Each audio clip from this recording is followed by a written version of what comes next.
Do you want to eat healthier without breaking the bank? Plan your meals ahead to avoid impulse buys and save money. Make a list and stick to it to prevent overspending. Purchase fresh food for a healthier lifestyle. Don't shop when hungry to avoid the temptation of buying unnecessary purchases. Compare prices and look for sales and discounts to save money.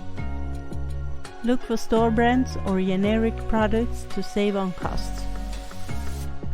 Buy in bulk for staple items like grains, nuts, frozen berries, fruits and vegetables.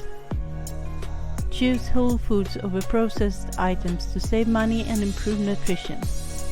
Remember, healthy eating doesn't have to be expensive.